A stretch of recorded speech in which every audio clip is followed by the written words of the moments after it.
Hey, hey, hey, welcome to The Way of Valor. I am your host, Angie Taylor. And today I have one of the most inspirational people I know on the podcast with me. Jamie Winship has become a great friend. He is wise. I often will shoot him a text and ask him what he thinks about certain thing. But Jamie is the founder of Identity Exchange and so many more things. Jamie, welcome to The Way of Valor. Let's just start there before I jump in deep. Thank you. Thanks. It's so good to be with you. It's so good to have you today. And, the reason I am having you specifically today is because we today are facing probably the most vitriolic society ever that I've ever experienced. I think people are very afraid. I think they're very angry right now. And of course, we know the news media, social media, all of the things are really ramping that up. Everybody take a side and stuff. And as I was, when I look at this kind of stuff, I always ask the question of what is the solution here? I don't want to just add to the noise. We can spout facts all day long about how many illegal immigrants are coming across our border or who's doing what. And the reality is it just is adding to the noise and the fear in our country. And Jamie, we had you on to our gala a little over a year ago now in Oregon for Valor. And you said something at that gala that was a mic drop moment and profoundly transformational to me. You said at the gala, you believed that education was the number one defense against terrorism. So, like, that's profound to me. I think we need a little history for our audience because you are highly, highly qualified to make that statement. That sounds like a pie in the sky statement, but you actually have the qualifications and experience to make this statement. And so let's back up with, how did you come to that conclusion in your experience? Yeah, I'm very convinced of this fact that education it's really the way you get ahead of any social issue is education. And I grew up very traditional Christian, where if you said education's the answer, people got frustrated because they thought you meant like if you just set them down and teach them lessons. But I mean, the whole notion of education, the whole philosophy of education is the way to get ahead of problems. Everything that we typically do is just a Band-Aid on an existing problem. We don't get ahead of them. So for me, so my background is I grew up in Washington, D.C., and went to college in criminal justice, political science, and went into the police department. And in the police department, after your first year of probation, very quickly you realize we're just a Band-Aid. And I mean, that's what we're doing. My FTO, my field training officer said to me one night, you're just standing on the sewer lid of society. That's all you're doing. And just trying to keep the bad people down in the sewer and the good people, protected. So for me, that's discouraging. That's a discouraging notion. Yeah. And so it's a similar way that we think about immigration and problems like this. If you can just keep the bad people out somewhere and the good people in, then everything's going to be fine, which is not true. It's not even possible. So in the police department, the question was, is there another way to think about police work? Like, that's simply the question. The police academy, as an educational training institution, only trained people to be law enforcers. That's all. So even when I was 23 and 24, I realized, wow, if you just change the education in the police academy, you'd affect the street. So and so the whole thing was, we're training law enforcers instead of servers and protectors. If we were training people to be servers and protectors, the whole situation with racism and tension in the police department could be alleviated. I mean, that's really could solve it. And I'm saying that because there are departments right now who some of the leadership in some departments, I'm very proud to say, have made the switch, and it's dramatic. They don't have Wow. hiring problems. Um, anyway, and the relationship between the department and the street is amazing. So I realized that in the police department, that how you train, how you educate makes all the difference for the officer, and then how the officer communicates with the public. Then when in my 5th year, when I had made detective and all that, I got interviewed by the State Department over this. A similar question was, Howard asking me, how do you know how to do the thing? Where did you learn to do the things that you're doing? Like, where were you educated? And I said, well, really, I was educated in my understanding of all this from the police academy with the Gospels. Like, that was the beautiful balance, was the training of the police academy, but then all the teachings of Christ and the modeling of Jesus. And it was a beautiful marriage of the two thinking styles. And so then they said, well, they didn't understand that, of course, because they weren't educated that way. But so then they were asking me practically how it worked out. I told them, and they said, we're working on a scenario overseas that we can't resolve. And we've tried to, it hasn't worked. What if we gave you the paradigm we're working in, would you tell us how you would work it? So they gave me the real life situation, and everything of how I answered was how I'd been educated, right? I mean, we can't get away from where did you learn that? Everything is what you learned. And so the learning becomes the most important part of the whole thing. So then when I gave my answer, I said I would do it this way, and I would shift the paradigm, and this is how I would do it. Then they said, you're hired. That was the easy job interview. And so then I left the police department, went into grad school. And then for 3 years, we developed a new way to think about counterterrorism, because we were dealing, a lot of the terrorist recruitment is young people. Mm-hmm. And so if you're going to access the young people to help prevent terrorist recruitment, then you had to be in the schools, whether it was an Islamic school or it didn't matter. We had to be in the school systems. And if you went into the school system, then it meant you needed to be introducing a style of education that counters what terrorists use to recruit young people. And so we did that for 26 years, working overseas in all these different countries, in all these conflict zones. And so that's why I mean, I can tell you a lot of specific experiences where education was the way that we actually watched students run out of countries, the terrorist recruiters. The students did it. We didn't do it. Once the students make the decision that they're not going to participate, there is no capacity to recruit. And so the problem disappeared, right? You don't even need law enforcement in there. The students did it.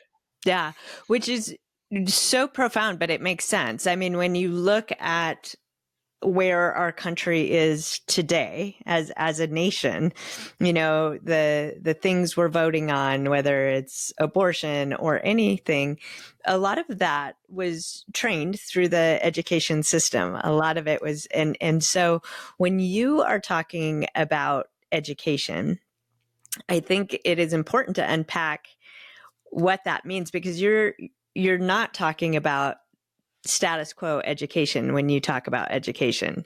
So you are not saying, hey, let's just put all these kids in school and that's going to solve it. And I think that's really important. And I think that's where you and I have really connected and bonded, is because we both are looking at education as a solution, but you have to think about it differently than what's always been done. And so let's talk about specifics on what does that look like? What are the differences? So one huge difference that I learned early on, and I say it all the time to school officials, is that humans can't innovate without contemplation. Like no innovation has ever occurred in the history of humanity where contemplation didn't precede it. So if you're going to train innovators, you would have to, if you really wanted real innovators, like innovators in healthcare, innovators in criminal justice system, innovators in education, innovators in governance, you'd have to train them in contemplation first. That would be a whole shift in education right there. Mm-hmm. And Mm-hmm. um, so if I'm going to teach a course, if I'm going to teach middle school kids or whatever, younger than that, actually, what does it mean to contemplate? What does it mean to use the imagination as a tool of innovation and creativity? That would shift education right there. And this is why I love what you guys are doing, because I know Mm-hmm. this is something you think about and talk about. So once you have a contemplative practice going on, which you don't see in education typically, Right. then you have innovation going on, and then what we know is that what prevents contemplation and innovation is fear, as you keep saying, fear. So Mm-hmm. you'd have to have an educational system that understands how to take away fear. Our Mm. systems create fear. I mean, our educational system is sourced in fear Yeah. and scarcity. If you shift Mm-hmm. that into a different worldview, where scarcity is not the main driving factor, that there's not enough and we got to protect ourselves from the whole rest of the world, then you can help students become other focused. It relieves their fear and anxiety, and then allows them to contemplate real issues, like how do we stop crime, how do we end gang violence, how do we really to innovate on these things, because now they're operating. And it sounds crazy, when I say this, when we're doing special forces trainings or something, the only thing that can take away fear in a human is love. Like, you can Mm. armed, having a wall around your school, none of that takes away fear. Perfect Right. love is the only thing that casts out fear. So again, think of an educational system that's based on contemplative practices. It's sourced in love. The creativity and innovation coming out of that, whether you're talking about studying math or physics or poetry or history, it changes the way you think of those subjects and the way that you see them play out in the world. Also, the way you critique them from why did empires fail? No Mm-hmm. innovation, no contemplation, no love, that kind of thing. It just changes the student. And then what you're giving to the world are students who are sourced in love, they're contemplative, they're innovative, they understand who they are. And so when they move into a vocation, they come in at this much higher level of operation. So like me at age 28, I'm being interviewed by a career State Department official going, do you have any new ideas? And our students should be saying, yeah, we have a lot. We have a lot of new Mm-hmm. ideas. Mm-hmm. So that's way different than let's just educate them. It's far more Yeah. beautiful and deep and spiritual than that. Yeah, it Yeah. is. It's really true. In your course, in the one of your courses that you've created on becoming, what I love about it is you really do lay out the difference between a kingdom mindset versus a separated mindset, and Right. and I think that is profound, even when you start thinking in a contemplative way about all the thoughts you're thinking and the things you're watching. Does it fall in that kingdom mindset, or is that separating? So I'd love for you to kind of unpack that Right. idea. Exactly. Yeah. So if you early on, you're teaching worldview, which I was never taught. I never Right. ever encountered the topic of worldview through my whole education, all the way through grad school and everything. Yeah. It wasn't until you're out in the world and you realize, wow, we're off on something significant here. But so worldview is simply the lens through which you see the world, you view the world. All of us have a worldview, and all of us learned our worldview from somewhere. Yeah. And so it's all learned, it's all passed down. And in my study, and I'm pretty sure we can demonstrate this pretty well, there's only ever been two worldviews. From an economic perspective, from a religious perspective, from an anthropological perspective, there's only been a worldview that's based on separation or a worldview that's based on connection. And even just saying those two, you can guess which one produces the most conflict, right? Right. Is the separation worldview, because it's based in scarcity and certainty and perfectionism and self-interest. And when you Mm-hmm. have that worldview, you can only build an empire. That's all the Yeah. human can build, because everything's about protecting myself and putting walls around my stuff and accumulating more stuff for me.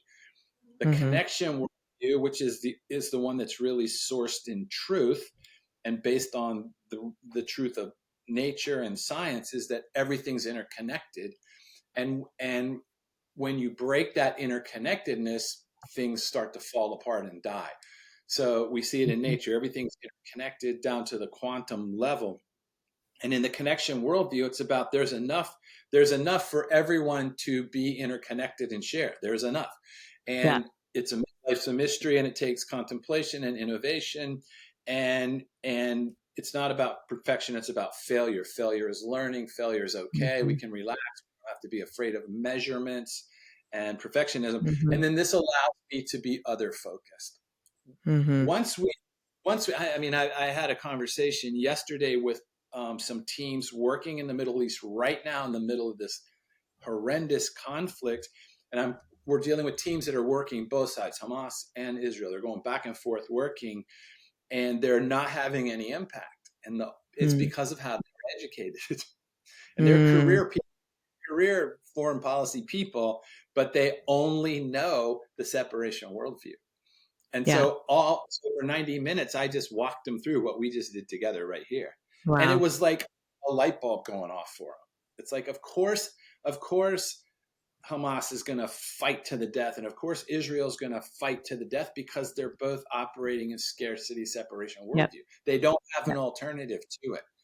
Yeah. But in the connection worldview, we have a solution. So again, that's all those worldviews. The younger kids understand worldview, then like you said, they can evaluate everything going, wow, what worldview is that based in? Right? Is it empire or is it kingdom, which is an other focused, self-emptying, unconditional love for the other worldview? Dramatically how you think about anything in that worldview. Well, and it's interesting because I've often asked myself whether or not I'm operating, in my own thought, in my own mind, or am I operating from a heavenly wisdom? And something that's always trained me on is, Angie, godly wisdom, heavenly wisdom creates paths. It creates paths. It doesn't take positions. It creates paths for people.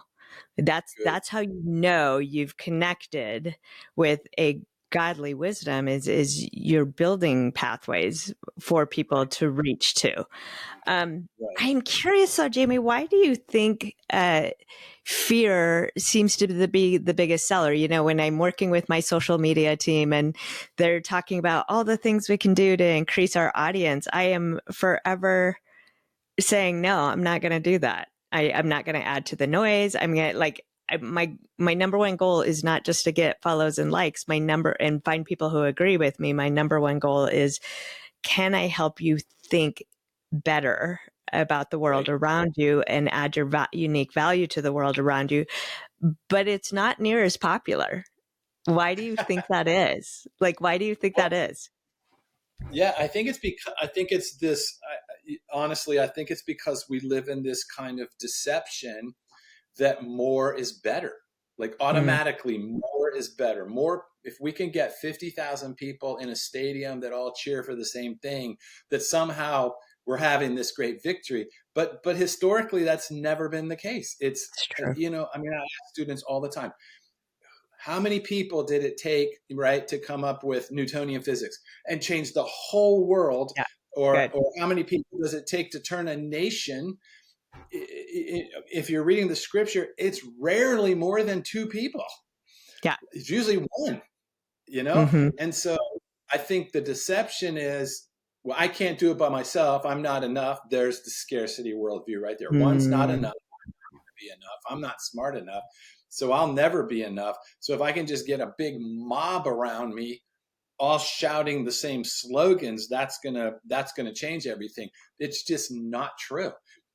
Yeah. There's just example after example, but I think it comes down to the lie that, Angie, you're not enough. Jamie, you're not enough. We've got to have 50,000 viewers, but 50,000 people doesn't make any difference. A million people doesn't. One one person walking in the truth of who they really are, other focus with God informing them and guiding them is all you need to. We call them streams. You just start a stream. You Yeah. start your stream. I start my stream, and then mine and your streams cross, which is so beautiful.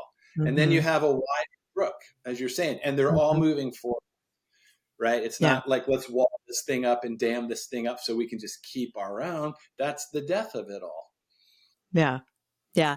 So let's go down the road of what's happening in our country right now, because the way it's happening is concerning. And so, I also don't want to pretend like we are being Pollyanna on not understanding there's something going on in our country. So I would love for you to explore with thinking through the worldview lens. How does a connected worldview lens work through what is happening in our country? In particular, I'm thinking about the illegal immigration crisis right now.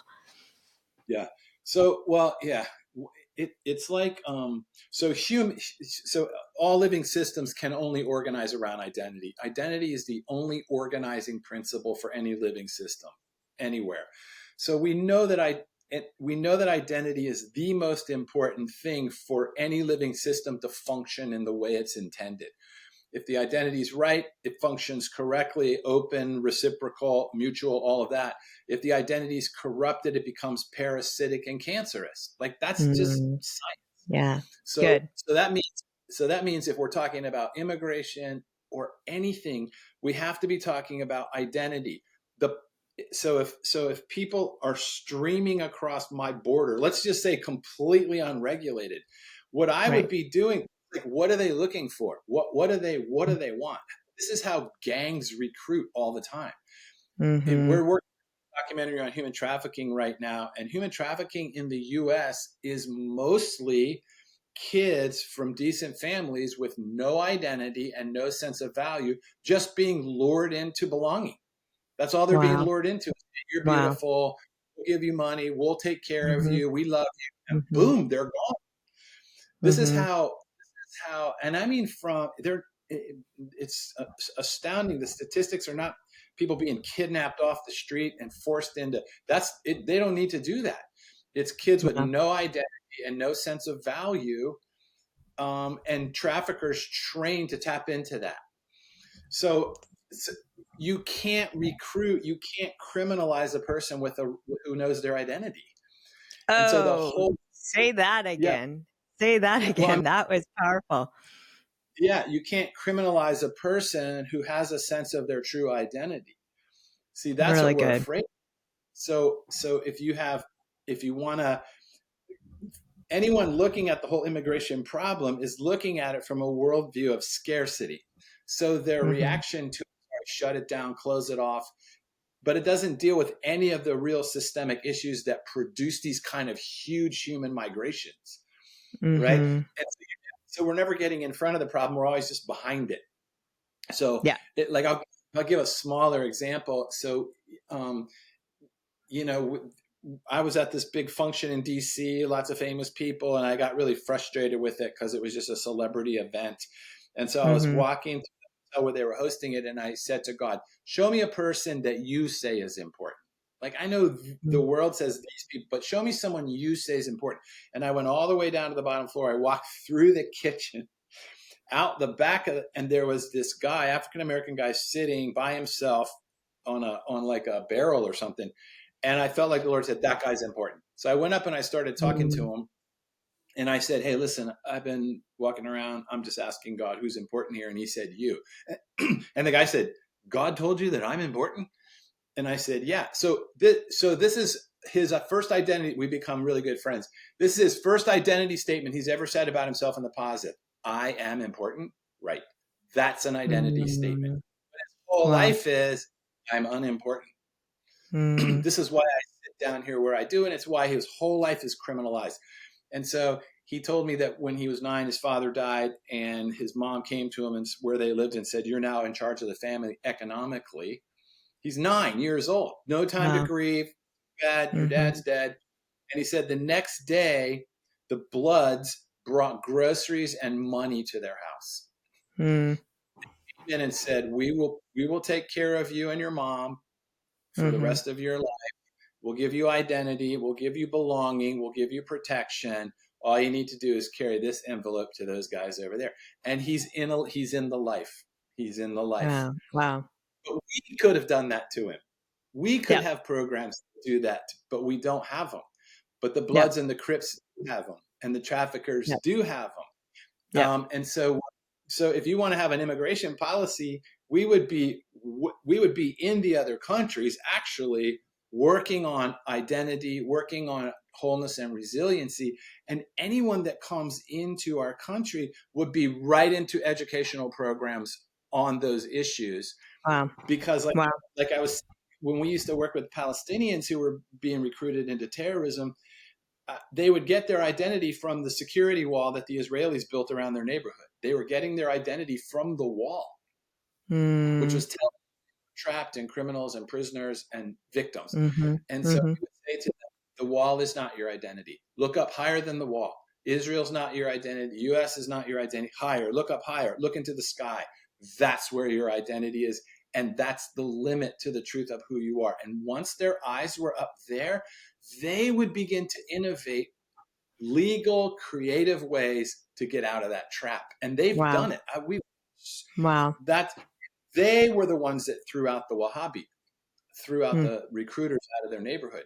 So imagine an immigration policy that built into it is like, let's bring education to these people coming across the border in such a way as they don't get their identity from their economic status. That's what they're doing. Good.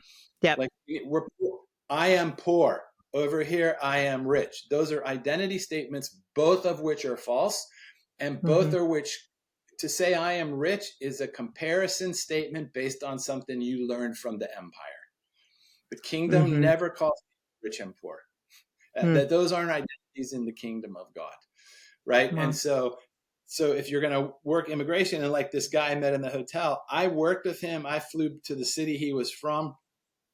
We started a program working with he was in federal prison. He got out, worked in a program, and this guy, it was so funny. He drove me around his neighborhood where he grew up, and he said, I'm coming back to my neighborhood to repair the damage I did in the false identity. Wow. Coming back in my true identity to the neighborhood to restore the neighborhood. And one day, because he was a really well-known gang leader, he ended prostitution by one phone call in that part of the city. Picked up his phone and said, we're not having this anymore. And it stopped. Wow. Like one guy did that. What he's done in his city is unbelievable. Yep. But it's because he was educated in these things but he would be the source of most crime in his area too. So this is where educating a person changes everything. Yeah, I mean, it is really, really amazing. And I think of, the families and parents that are listening to this podcast going, this is really powerful. I don't know what my role is in this. And I think I'm pretty sure it was Mother Teresa who said, the biggest thing you could do to change the world is go home and love your family, and take. So as we wrap up here, Jamie, I'd love for you to give parents very practical advice on how do they anchor their child's identity well, because at the end of the day, your kid will not be recruited.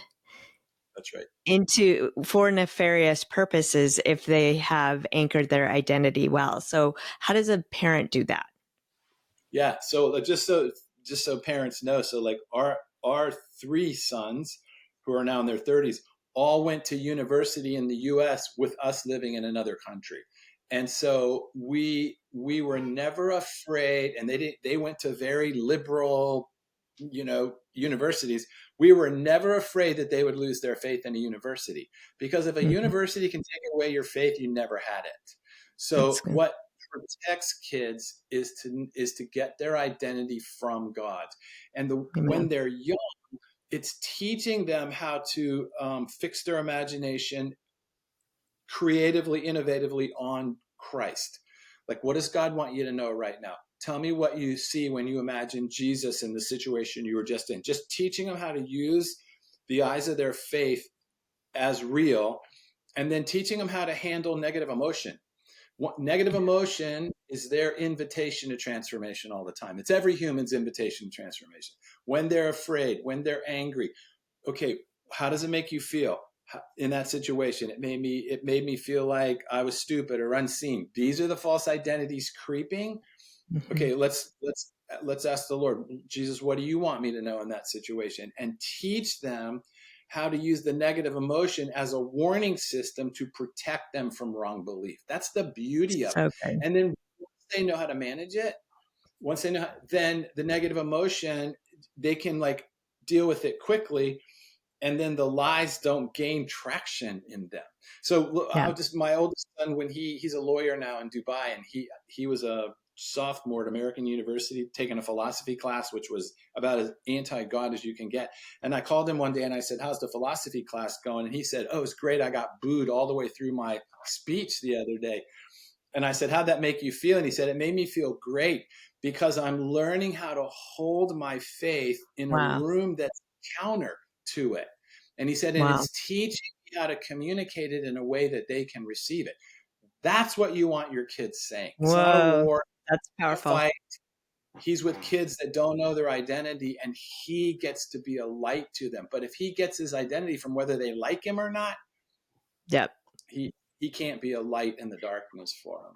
Man, that is so good. That is so good. And when we understand our own identity, our ability then to see when people are not walking in their identity and calling them higher is so powerful. I love this so much. Jamie, seriously, you're one of my favorite podcast interviews. I've had the opportunity to listen to or interview you before. Guys, Jamie has a phenomenal story ministry. You have to check him out. I'm going to put all of your resources in the show notes. He's written a book that is phenomenal, Living Fearlessly. He has programs that I actually use. I've taken my staff through it for training. And just thank you, Jamie. I appreciate your time and who you are and what you're doing in this world. Same to you. I appreciate who you are and what you're doing. So it's good to be with you. Yeah. Have a blessed day. Hey, thanks for listening. If you enjoyed this podcast, make sure to share it out with your friends. If you aren't following Jamie Winship on social media, go follow him. You'll get to see what he's doing, his itinerary, all of the things. Have a blessed day.